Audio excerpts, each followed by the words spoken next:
Nous sommes au printemps 1889. La construction de la Tour Eiffel est presque achevée après plus de 2 ans de travaux. Avec elle, la France pavoise. Une France qui accueille cette année l'exposition universelle. Pourtant, à la veille de son inauguration, un événement manque de tout remettre en cause. Un ouvrier du chantier fait une chute mortelle.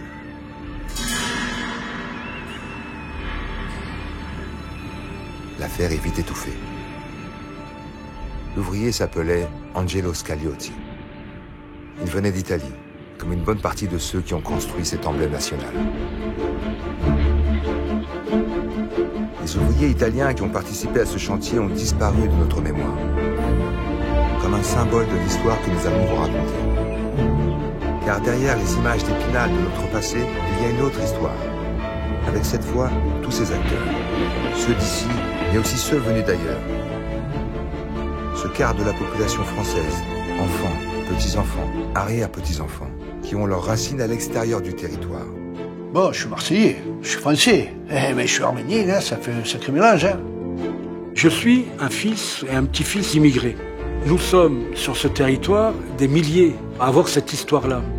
Je ne redis pas mes origines italiennes, mais en même temps, mes parents sont venus ici en France, donc l'Italie, moi, je ne connais pas.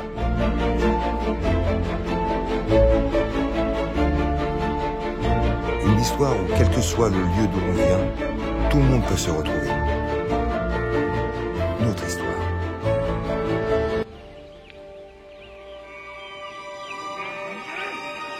Quand notre histoire commence, être français ne veut pas dire grand-chose.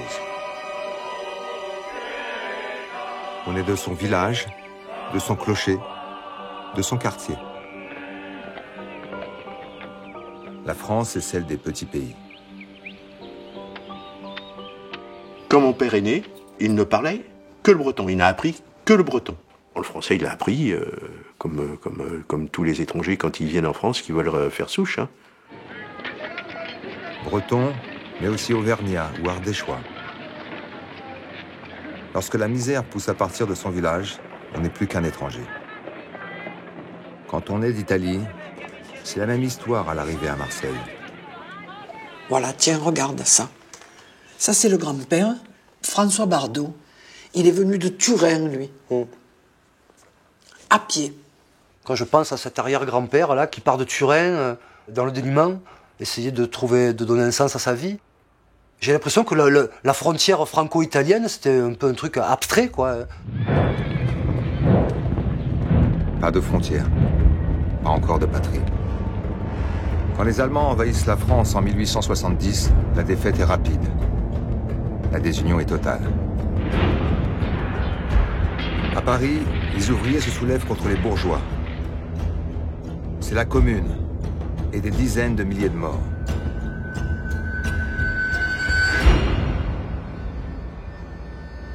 C'est sur les décombres de ces deux tragédies que naît la Troisième République le 4 septembre 1870.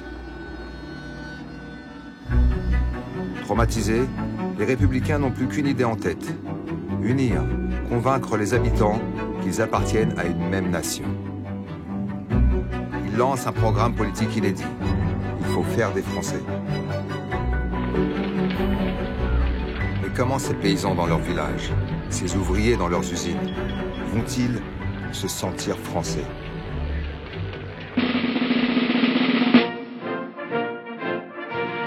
Dès le lendemain de la défaite, en 1872, le service militaire est réformé.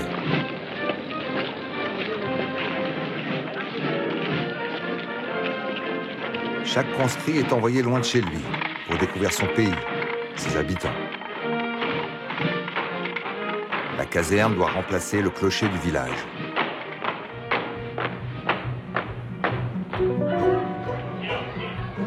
Dans un village sur 4, personne ne parle français. L'école gratuite, laïque et obligatoire de Jules Ferry va l'imposer. Quand mon père allait à l'école, il parlait la langue officielle. Mais entre eux, quand ils sortaient de l'école, ou quand les gosses jouaient entre eux, ils parlaient patois. On y apprend aussi la France, un territoire que l'on veut immuable. Habité autrefois par de nouveaux ancêtres communs, les Gaulois.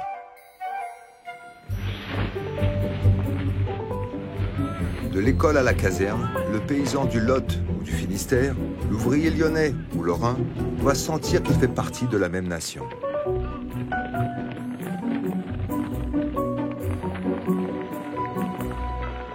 Mais cette France républicaine, beaucoup n'en veulent pas. Les catholiques refusent l'école laïque. Les notables rejettent le suffrage universel. Et les nobles bataillent pour le retour à la monarchie.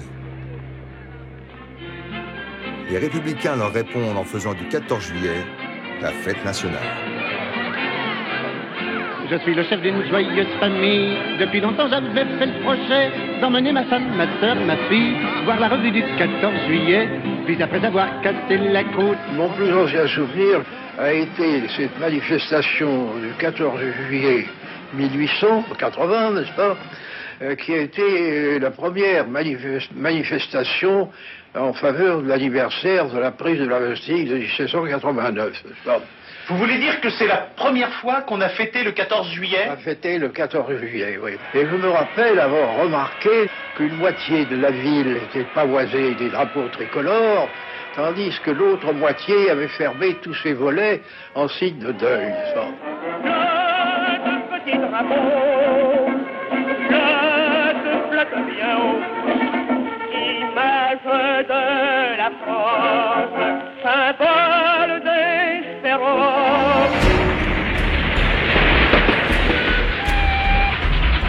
Au moment où la République se bat pour fabriquer les Français, le pays connaît une autre révolution, économique celle.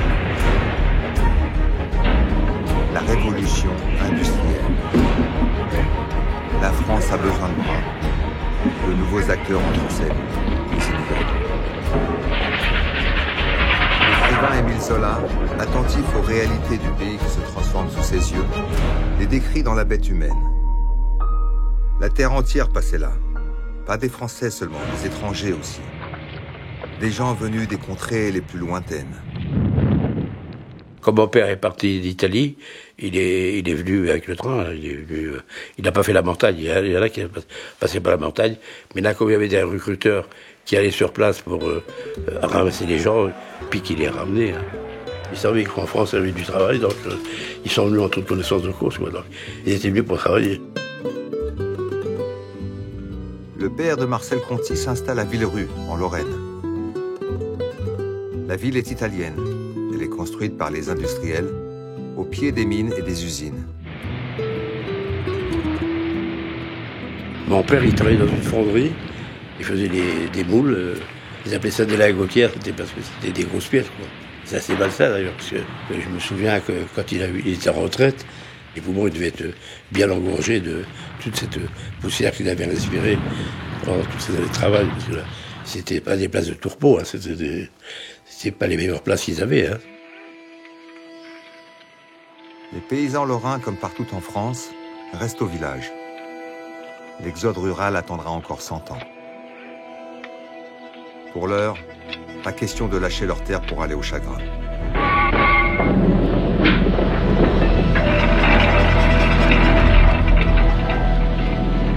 Quand on descendait à la mine, les risques étaient nombreux et ma famille l'a payé lourdement, puisque j'ai mon grand-père qui a payé de sa vie son engagement professionnel à la mine de Thiel.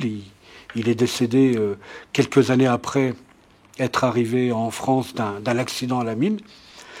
Et mon père est décédé également d'un accident d'usine. Moi, j'avais 8 ans et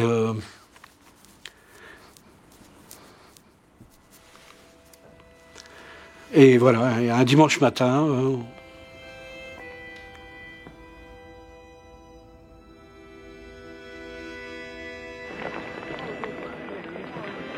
aussi violent, aussi dangereux.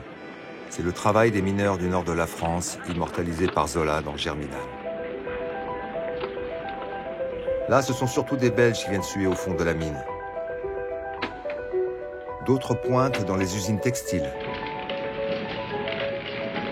À Roubaix, 2 habitants sur 3 sont belges. Et dans toute la France, les travailleurs venus d'ailleurs dépassent le million.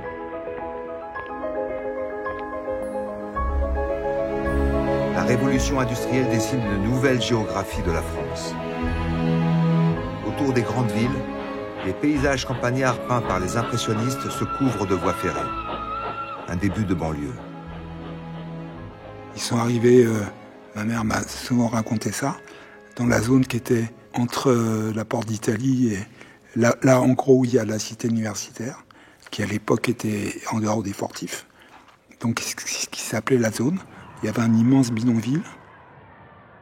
Ma mère me racontait toujours qu'il y avait des gros rats, que mon grand-père avait toujours son couteau dans la poche, parce qu'on ne savait jamais ce qui pouvait arriver.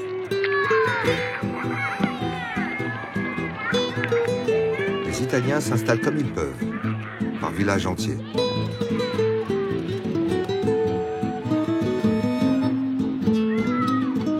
À Nogent arrivent les parents de François Cavana, le fondateur de Charlie Hebdo, et de son copain d'enfance, Jean Burgani. Vous savez comment se passe l'immigration? Il y a un cousin qui vient, puis le cousin fait venir un autre cousin, et l'autre cousin fait venir un autre cousin.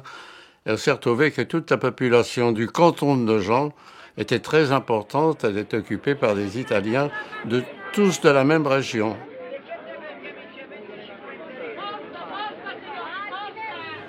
Toutes ces rues, cette cour, et toutes les rues autour, c'était des rues où il n'y avait que des Italiens.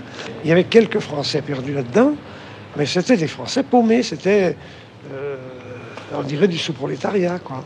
Hein, et eux-mêmes n'étaient pas très fiers d'être perdus parmi ce qui était considéré comme de la racaille ritale. Ces gens-là qui sont arrivés, qui ont morflé, parce qu'on regarde les écrits, interdits aux chiens et aux Italiens dans les commerces, etc. Je crois que les premières manifs d'ouvriers français anti-ouvriers étrangers, c'est contre les Italiens qui viennent leur bouffer le pain, leur piquer le travail, etc. Juin 1881, à Marseille. Dans les rues animées, des troupes défilent au son de la Marseillaise. La rumeur dit que des Italiens les ont sifflés. 3 Italiens sont tués et des dizaines blessés. La presse s'empare du fait divers et en fait pour la première fois un enjeu national. C'est l'âge d'or des journaux. Il touche tout le monde. Chaque village lit la même chose au même moment. La presse invente un portrait type du Français. Son humour qui devient gaulois, sa galanterie. On caricature l'étranger. En ces années 1880, les Italiens expérimentent les premiers les discours qu'entendront toutes les immigrations. Les Italiens, c'était les Apaches, quoi. C'était le terme qui était repris dans la presse. Et puis, qu'est-ce que c'était que ces gens-là, qui arrivent de l'étranger, qui manient le couteau. Donc ça n'a pas été simple. Difficile de résister à ces campagnes de presse qui dénoncent les ennemis de l'intérieur. Ces Italiens, ces étrangers qui menacent l'unité de la nation. 1889, les députés s'emparent de la question et réclament une loi sur la nationalité. À 2 pas de la Tour Eiffel, leur débat résonne encore aujourd'hui. Un député du Nord s'inquiète. Les étrangers nous prennent nos places, nos emplois, nos fiancés. Le principal danger, enchérit un député des Landes, c'est de garder chez nous des hommes qui ne sont attachés à aucune patrie, qui n'aiment pas la France. L'Assemblée se divise. Les républicains pensent qu'il faut obliger ces émigrés à devenir français. En phase 2, les partisans des liens du sang, pour qui on est français uniquement de père en fils. Les républicains l'emportent. Si l'école a été capable de faire d'un paysan un Français, elle en fera de même avec ses Italiens. Le rapporteur de la loi le dit clairement. Il faut annexer ce million d'immigrés. La loi est votée. Désormais, les enfants nés en France de parents étrangers sont déclarés français dès leur majorité. Pour la première fois, le droit du sol s'impose pour acquérir la nationalité française.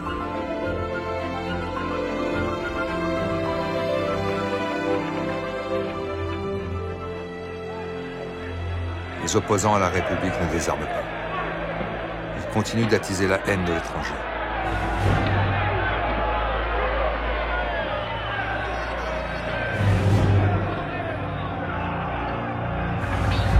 En 1893, à Aigues-Mortes, une vingtaine d'Italiens sont massacrés. Personne n'échappe à la fureur nationaliste.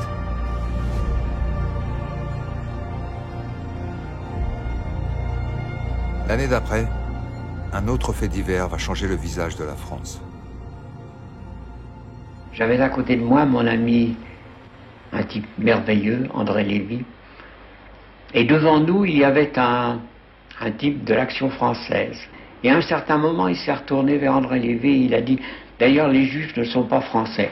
André Lévy a bondi, il lui a flanqué 2 gifles. Ça a été terrible dans la classe. En 1894, l'armée condamne à tort le capitaine Alfred Dreyfus pour avoir livré des secrets militaires à l'Allemagne. Celui qui lance les hostilités, c'est Édouard Drumont. Il vient d'écrire le premier best-seller politique, La France juive. Sa recette est aussi simple qu'efficace. Tous les problèmes ont une même origine. Les Juifs sont les ennemis de la patrie. Pour lui, aucun doute. Dreyfus est coupable. Les Juifs sont des espions allemands. Les Juifs, des Allemands? Accusation aussi incroyable aujourd'hui que pour les Juifs de l'époque, citoyens français depuis des générations. Derrière les Juifs, c'est la République qui est visée. La République est le règne de l'étranger, s'écrit le député nationaliste Maurice Barrès. Que Dreyfus ait trahi, je le conclus de sa race. La race, le grand mot est lâché. La xénophobie se part d'arguments biologiques. La science en plein essor est convoquée. On mesure sans résultat des crânes, des nez, pour trouver des critères raciaux. Personne n'échappe à cette traque. Émile Zola, la gloire de la littérature française, prend parti en faveur de Dreyfus, dans son célèbre article « J'accuse ». Immédiatement, les origines vénitiennes de son père sont révélées. Même français, il est d'une autre race, la race italienne. C'est Zola qui gagne, et avec lui, la République. Dreyfus est innocenté. La France a désormais 2 visages, celui des droits de l'homme d'un côté, celui de l'identité française de l'autre. Mais pour tous, une certitude s'installe. Les races existent. Un jeune député noir en fait l'expérience lorsqu'il arrive de ses Antilles natales à Paris. Oui, nous avons donc un arrière-grand-père, effectivement, qui s'appelait donc Hégésippe Jean Légitimus, originaire donc de la Guadeloupe. Il arrive à Paris, premier député noir, élu au monde. Et là, c'était compliqué, parce qu'on l'appelait le singe. Et on voit vite dans les caricatures qu'on en fait, on essaye de montrer qu'il est analphabète. Et vite, il va montrer qu'il maîtrise la langue, et mieux que certains, mais il est clair qu'il dérange.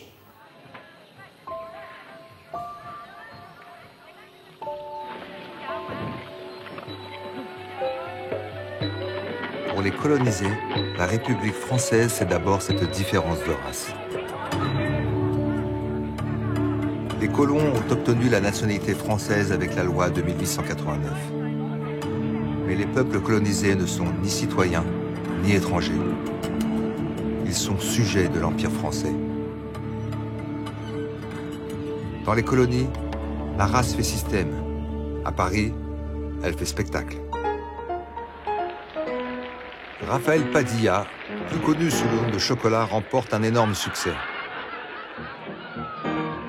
Dans son spectacle, l'artiste veut dénoncer l'humiliation des Noirs. Parisien rit. Mais de quoi rit-il? N'est-ce pas de voir un noir, ce grand enfant, se faire corriger? Même rire quand apparaît Bécassine, la célèbre bonne. Elle est naïve, elle est maladroite, c'est parce qu'elle est de race bretonne. Qu'il soit noir ou breton, la race explique toutes les différences de classe dans l'opulence de la belle époque. Mais Paris s'amuse en ces années 1900. Les différences se voient, se croisent, se rencontrent.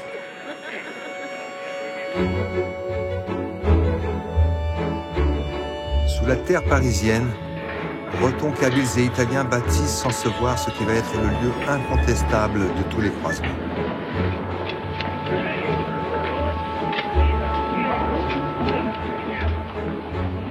Mon père avait une certaine fierté de raconter que il avait participé à la construction du métro.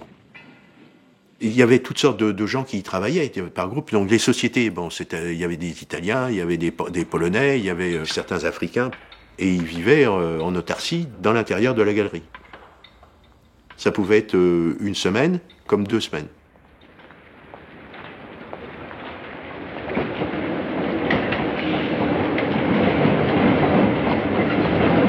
Pas de Paris sans métro. Pas de Paris sans baguette de pain, inventée par les ouvriers italiens pour leur sandwich. Et pas de Paris sans aller au bal. Le samedi soir, après Urbain, l'ouvrier parisien, le dit à sa femme comme dessert, ce bel café-concert. Mon père et son copain allaient beaucoup dans les bals auvergnats. C'était un très bon danseur. Il dansait la valse avec une bouteille pleine sur la tête sans la faire tomber.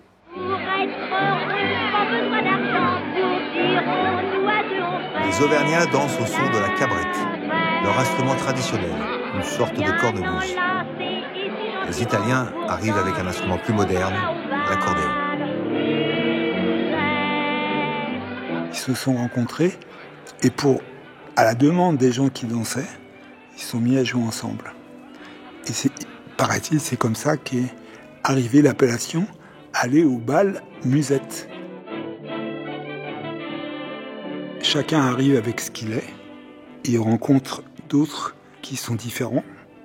Et ensemble, à leur insu, consciemment ou inconsciemment, chacun emprunte à l'autre. Qui est français? Celui qui gagne, bien sûr. La presse glorifie Maurice Garin, le premier vainqueur du Tour de France en 1903. Elle vante ses qualités d'authentique style en soi. Pourtant, Maurice Garin est originaire du Val d'Aoste, italien donc. Mais il devient une figure emblématique du sport français 10 ans seulement après le massacre d'Aigues-Mortes.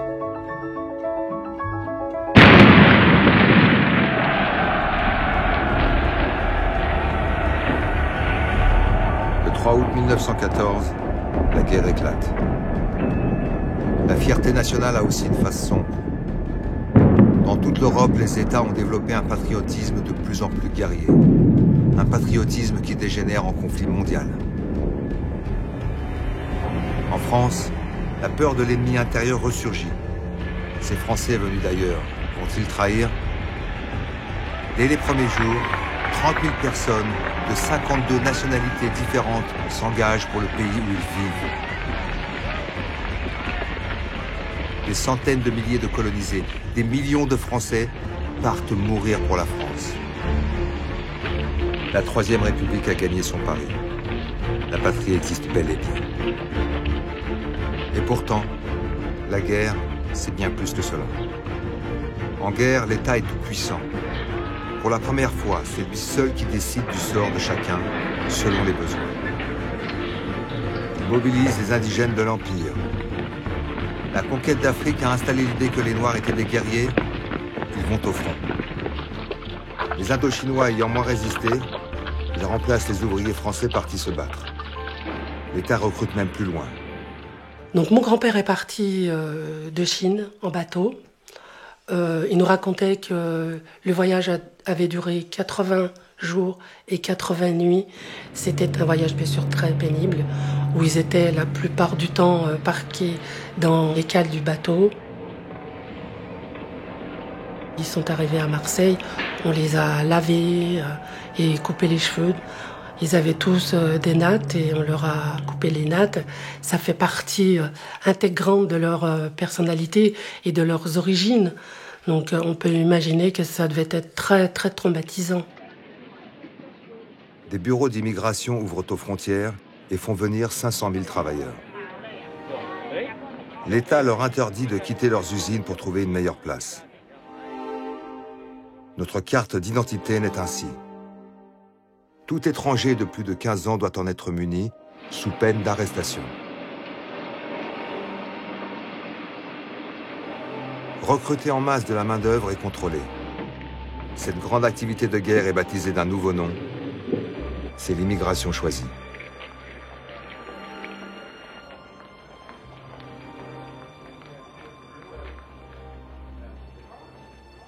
Les Chinois étaient amenés à intervenir chez les femmes qui étaient veuves ou seules ou travaillaient chez les paysans. Donc j'imagine qu'ils se sont rencontrés de cette façon. Pour moi, ça reste très romantique. Je suis une femme. Hein. Ces amours sont mal vus par l'État français, qui entend bien renvoyer tout le monde une fois la paix revenue. Ma grand-mère s'est battue pour qu'il reste. À cette période-là, c'était compliqué. Ils ont subi le racisme, forcément. Elle a construit sa vie pour son mari. Elle lui a fait 6 enfants. Et finalement, c'est bien parce que je ne serais pas là.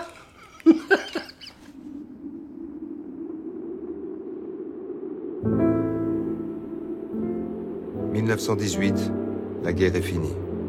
Du nord à l'Alsace, le pays est en ruine, comme ici, à Lens.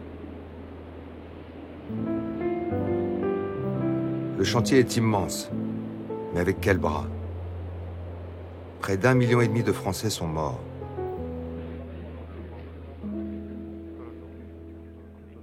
Plus que jamais, la France a besoin de travailleurs étrangers. Comme pendant la guerre, l'État veut tout contrôler. Mais les patrons prennent la main. Ils recrutent en masse et trient eux-mêmes cette main-d'œuvre, comme sur ces photos d'embauche faites par les compagnies minières.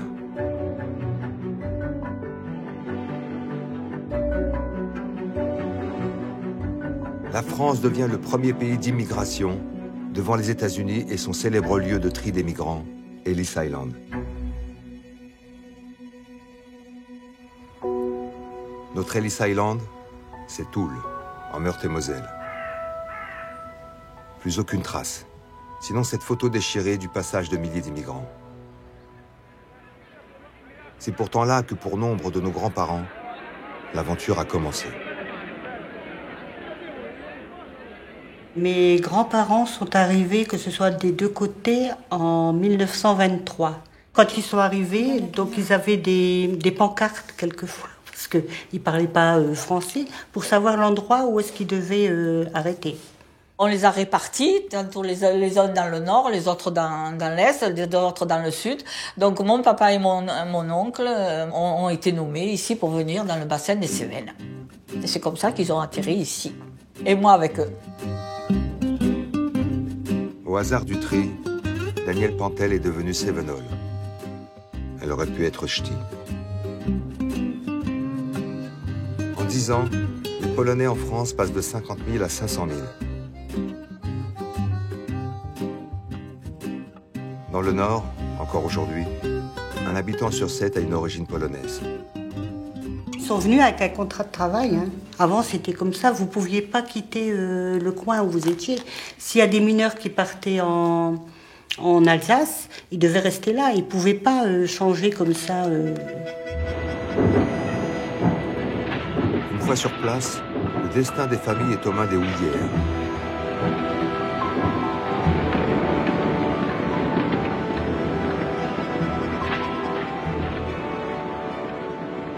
Il n'y avait pas le choix. Les gardes venaient à la maison et puis disaient, bon, ben, votre fils est à l'âge de travailler, eh bien, sa place, elle est à la mine. Et beaucoup de gars comme ça, qui auraient aimé faire certainement un autre métier, sont allés à la mine malgré eux.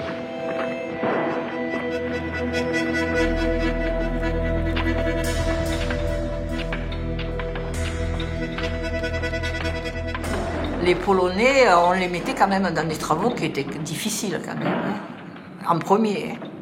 Ils ne pouvaient pas refuser. Ils étaient venus pour ça. J'ai entendu des réflexions, on lui disait, tu ne vas pas le faire, tu retournes chez toi. Hein. Ça, c'est des réflexions qu'ils entendaient, hein, à la mine. C'était quand même dur, donc il fallait travailler, hein, il fallait travailler.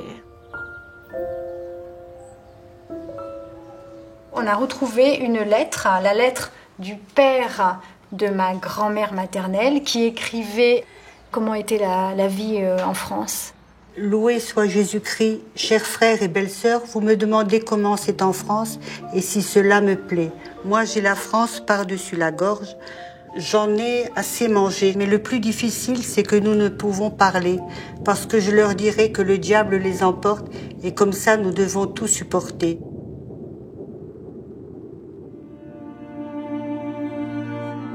Repartir alors? Plus de la moitié s'en va. Ceux qui restent font venir des femmes de leur village. Ma maman, son frère lui a envoyé le billet, l'argent pour le billet, et il lui a dit, quand tu arriveras à Strasbourg, il faut que tu changes de train, hein, tu prendras direction Nîmes.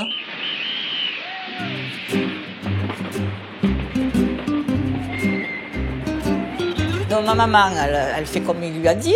À Strasbourg, elle prend direction Nîmes. Seulement, quand elle arrive en gare de Nîmes, elle lit Nîmes. Et elle se dit, c'est certainement une banlieue. Il ne faut pas que tu descendes d'ici. Seulement, c'était un express. Et quand le train est reparti, il ne s'arrêtait plus. Elle n'avait pas d'argent. Elle ne savait pas ce qu'elle allait devenir. Où est-ce qu'elle allait atterrir. Le compartiment s'ouvre et un monsieur, un noir, bien noir, elle n'en avait jamais vu. Au premier arrêt qu'ils ont eu avant Toulouse, il est descendu avec elle, il s'est renseigné et il a fait le chemin à l'inverse avec elle, il lui a payé le billet de train, il a fait le chemin avec elle et il l'a ramené à l'adresse de son frère. Et là, ils avaient cru qu'il l'avait perdu. Tout à coup, ils entendent taper à la porte et qui c'est qui voit ? Un monsieur balèze et ma maman avec son petit chapeau derrière. L'État aussi est un peu perdu. Il voudrait reprendre le contrôle des arrivées. Le directeur du service de la main-d'œuvre étrangère le dit tout net. Pour éviter d'abattardir la race française, il ne faut pas d'intellectuels, d'handicapés, de malades, de révolutionnaires ou de délinquants. Mais ces précautions sont vaines. La guerre de 14-18 a provoqué un séisme. Génocide, massacre, révolution, dictature. Du monde entier afflue une nouvelle population, les réfugiés. En Russie, c'est la révolution bolchevique qui fait fuir les Russes blancs, hostiles aux communistes. La France et sa culture, sa langue qui était parlée parmi les élites russes, apparaît alors comme leur espoir. Mon père était un homme qui était sorti dans la botte, c'est-à-dire dans les tout premiers de l'école des mines. Il voulait venir en France. Il ne songeait qu'à la France. Quand nous passions dans un autre pays, vous demandiez mes souvenirs. Je me souviens parfaitement de ce que mon père disait. Quand est-ce que nous serons en France? Les débuts ont été difficiles. À certains moments, nous étions proches de la misère. La première place qu'il a trouvée fut celle des chargeurs Wall.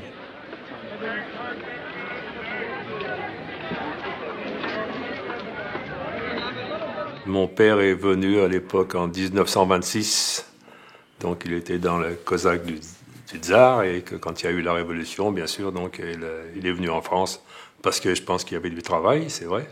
Moi, je me souviens, il y avait juste une photo qui était dans la chambre. Des fois, on allait dormir là-bas. Mais il était sur son cheval avec sa tenue de cosaque. C'était très impressionnant. Entre eux, mes parents donc parlaient russe. Alors, à force d'en entendre, bon, je comprenais, donc hein, c'est vrai. Non. Ça partait fort. Hein. Lorsque je suis arrivé en France en 1920, j'avais 8 ans, 9 ans, et évidemment, je me sentais plus russe que français. En classe, lorsque mes petits camarades quittaient le lycée pour rentrer chez eux, ils ne changeaient pas de pays. Tandis que moi, lorsque je quittais le lycée pour entrer à la maison, eh bien, je passais de France en Russie. Je vivais, si vous voulez, la moitié du jour à Paris, et l'autre moitié du jour à Moscou. J'étais sollicité par deux patries également exigeantes, l'une qui était lointaine, insaisissable, merveilleuse, c'était celle dont me parlaient mes parents, et l'autre qui était réelle, qui était vivante, qui bourdonnait autour de moi, qui m'attirait dans son tourbillon. Je marchais un pied sur les nuages russes et l'autre sur la terre ferme française, ce qui me donnait évidemment une allure un peu boiteuse. Moi, ça a commencé à l'école quand les professeurs faisaient l'appel le matin, quand ils disaient Patrick Chamouchian, Patrick Machimian. Et bon, moi j'ai fait je levais le doigt avant qu'ils disent Chouchaillan parce que c'était tellement écorché que ça m'ennuyait un petit peu. Donc les copains venaient me dire mais t'étais de quelle origine en fait? Mais je suis marseillais quoi. Non mais sinon t'es de quelle origine? Ben ma mère est corse et mon père arménien. Non, mais parce qu'ils s'en sortent pas tous les matins, à chaque fois avec ton nom de famille. Il fallait laisser les enfants vivre et grandir normalement. Je ne pouvais pas les traumatiser dès leur jeune âge. Il y a eu ça, ça ou ça.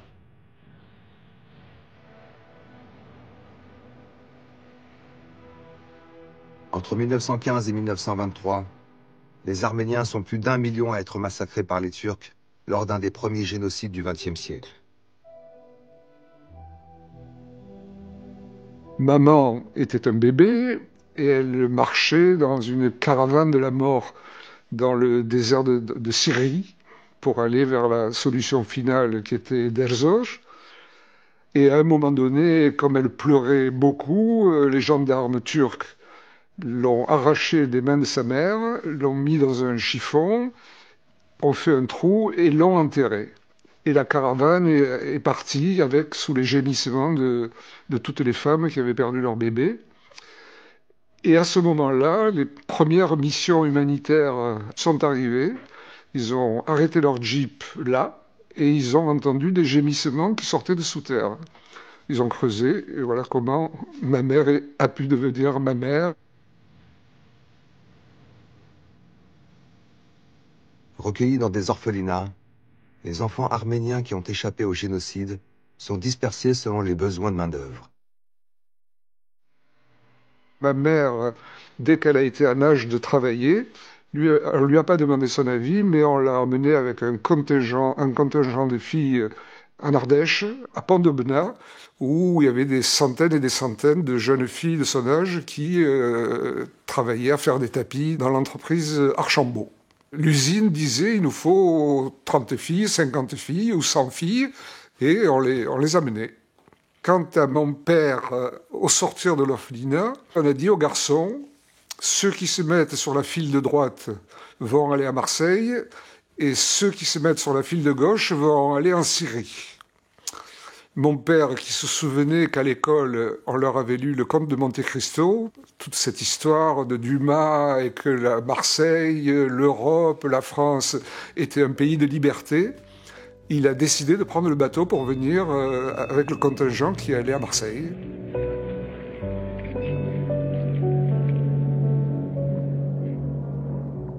Mes parents sont des rescapés du génocide. Ils sont arrivés ici en 24, on est derrière juste, c'est on peut dire. Ça a été dur au début. Au début, sincèrement, on appelait ça, on disait Arméniens, mange salade, mange coco. Bon, c'est rigolo, mais c'est la vérité. En quelques années, 80 000 Arméniens débarquent à Marseille dans un camp. C'est un aller sans retour. Et pour ne pas oublier d'où on vient, il faut reconstruire ses racines. Notre maison, on l'a construite sur le mur de l'usine de réglisse qui appartient au comte Guillon. Et quand on est arrivé, on a vu ce mur, on s'en est servi pour enfin pas moi, vous comprenez bien que c'est mes parents, ils s'en sont servis pour construire la maison, voilà. Et maintenant, je ne peux pas quitter la maison, voilà. Je la quitterai le pied devant, je garde le temple. Le propre de Marseille, c'est qu'elle a pris naissance par la mer. Voilà. Et tout au long de son histoire, c'était un peu ça. Il y avait des Espagnols, il y avait des Italiens. D'ailleurs, un des plus célèbres, c'est Yves Montand, qui travaillait comme riveteur sur les quais. Là. Elle habitait à 350 mètres d'ici, à peu près, vol d'oiseau, voilà.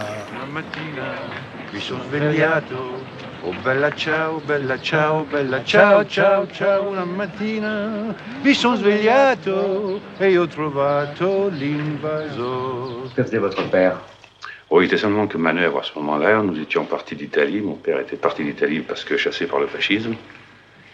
Et c'était simplement qu'un républicain à l'époque.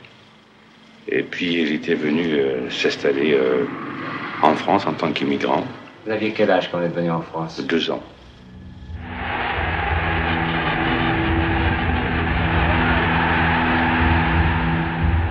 Comme le père d'Yves Montand, les Italiens sont nombreux à fuir la dictature de Mussolini. Mon père a passé clandestinement la frontière comme vendeur ambulant. Je ne vois pas mon père vendeur ambulant, enfin, je crois que c'était le seul moyen qu'il avait de passer à Vintimille. Il n'a jamais remis les pieds en Italie pendant tout le fascisme, au contraire, il a combattu.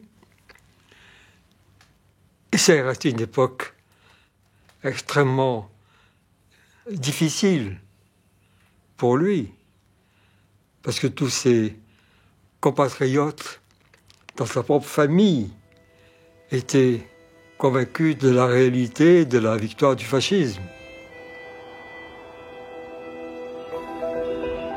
Partout, même dans des endroits inattendus, les immigrés repeuplent et reconstruisent. Dans le sud-ouest, vidé par la guerre, les terres abandonnées revivent grâce à 225 000 Italiens. Des familles entières d'agriculteurs viennent du nord de l'Italie. La promesse d'une terre à bas prix les attire. Ils achètent de petites exploitations. Ils apportent des techniques nouvelles qui doublent les récoltes.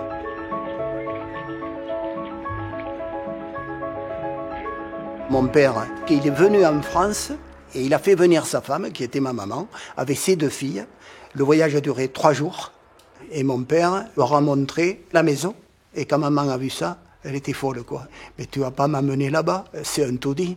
Et il me dit, il y a une chose qui est vraiment exceptionnelle, c'est que là-bas, tu verras, la terre, elle est très bonne. Et c'est ce qui nous permettra de vivre et de se nourrir. Il a commencé à retourner la terre.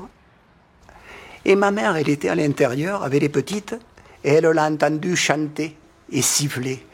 Et voilà, le moment le plus important de sa vie.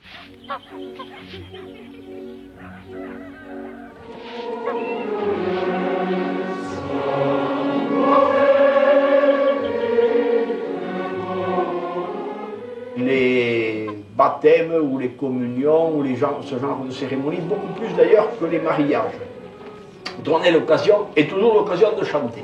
Grand-père, c'était rare qu'il y ait eu une réunion à la maison et qu'on ait chanté n'importe quoi, qu'avant de partir, ils nous disent les enfants, avant de se quitter, va pensiero. Va pensiero, pourquoi? Parce que c'est un chant d'exilé. Il est certain qu'ils ressentaient l'exil comme une souffrance, et comme... C'est pour ça que, évidemment, ils avaient pour le chanter, non pas seulement la musique, mais le sentiment.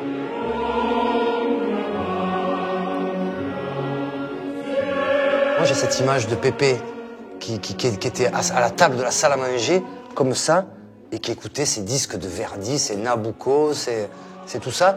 Et donc ce rapport à l'opéra qu'avaient les ouvriers de cette génération. Les gens de fin du 19e, début 20e, ils étaient tous fous d'opéra.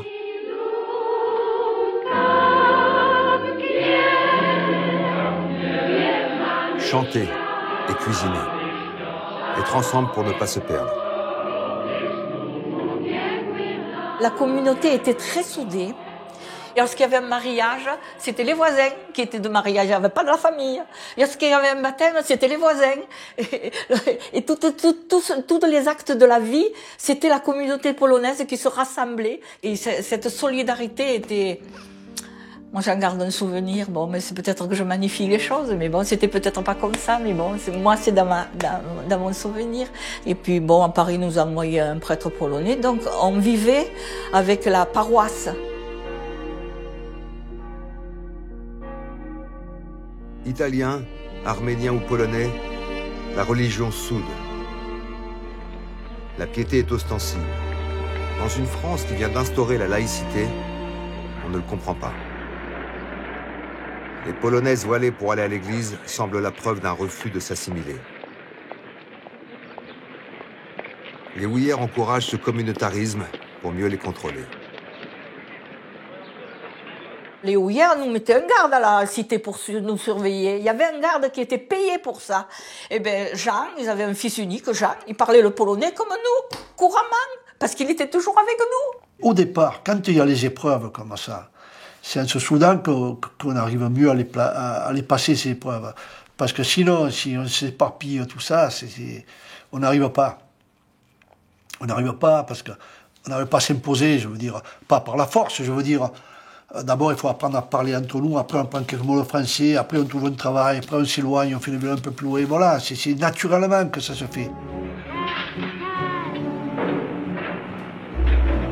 Moins de 10 ans après la guerre, le nombre d'étrangers est passé de 1 à 3 millions, et la France est relevée. Plus qu'un chiffre, c'est dans les rues de Paris que cette nouvelle France venue de partout se dessine.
Pozzi.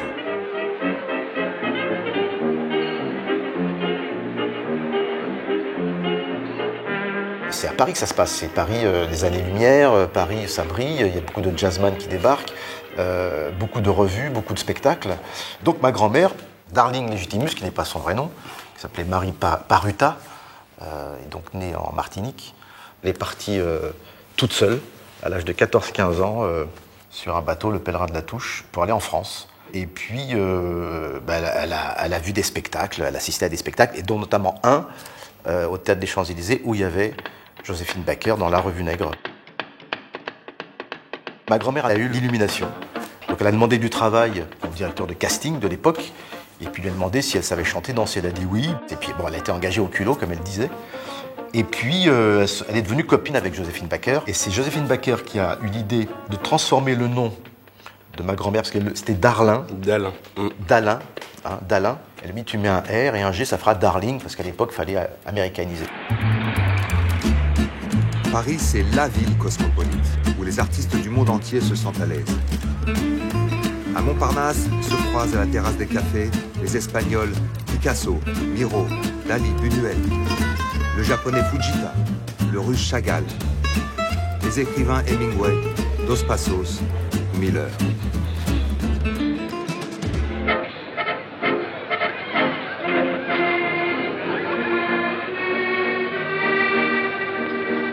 Big et Charleston dans les cabarets des beaux quartiers, Java et Musette dans les bals des quartiers populaires. Sur la piste de danse se mêlent français et immigrés. Votre mère est une bretonne catholique. Ma mère est bretonne et catholique. Et votre père? Mon père était musulman et communiste, il n'était pas religieux du tout. J'ai donc fait, moi, ma première communion pour faire plaisir à ma mère. Et mon père, lui, m'a demandé, il m'a inscrit au Pionnier Rouge, au Parti communiste des enfants. Bon, votre mère vous trouvait une tête de coupable parce que vous aviez à ses yeux une tête d'arabe quand même. Oui, elle me trouvait une tête d'arabe, elle ne m'aimait pas.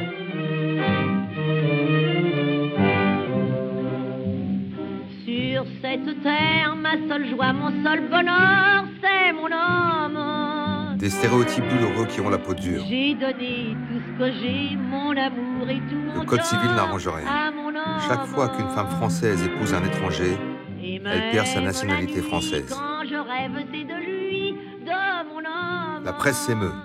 Après avoir perdu ses fils morts au front, la France va-t-elle aussi perdre ses filles? Pour l'État, le vrai problème, c'est qu'on manque encore plus de Français qu'avant la guerre. Des mesures sont prises en faveur de la natalité. L'avortement est interdit depuis 1920. La contraception passible d'amende, voire de peine de prison. Les natalistes ne tardent pas à s'intéresser aux immigrés avec leurs familles nombreuses. Dans les familles, là, on était tous à 3, 4, 5, 8, 9. Nous, on était 8 enfants. Sur 12 maisons, il y avait à peu près 50 enfants, quoi. Il faut ouvrir la nationalité à ces immigrés et surtout à leurs enfants pour qu'ils deviennent français. En 1927, une nouvelle loi s'impose, la plus libérale jusqu'à aujourd'hui. Nous voulons augmenter notre population nationale, clame le rapporteur de la loi. Et tout est fait pour favoriser cette augmentation. Désormais, une Française épousant un étranger pourra conserver sa nationalité et la transmettre à ses enfants.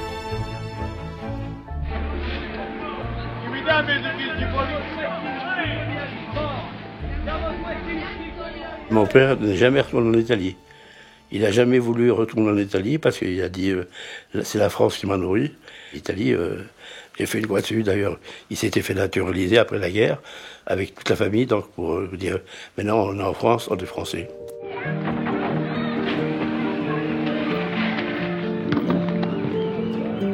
Qu'ils soient italiens, polonais, russes ou arméniens, ils ont pris racine en France. 40 ans après la première loi sur la nationalité, la Troisième République est convaincue d'avoir créé un modèle parfait du français. Un modèle dans lequel doivent se couler aussi bien des provinciaux que des immigrés. Désormais, un étranger est naturalisé au bout de 3 ans au lieu de 10. Cette loi de 1927 est un pari. Le pari que, dès la nationalité obtenue, l'assimilation est en route. Mais c'est un pari truqué. La nationalité est aussi plus facile à perdre. Un amendement autorise la déchéance de nationalité. Cette mesure passe inaperçue. Pour l'heure, par le travail et pour la patrie, on arrive à faire des Français avec tout le monde. Mais qu'en sera-t-il si la prospérité cède la place à la crise ?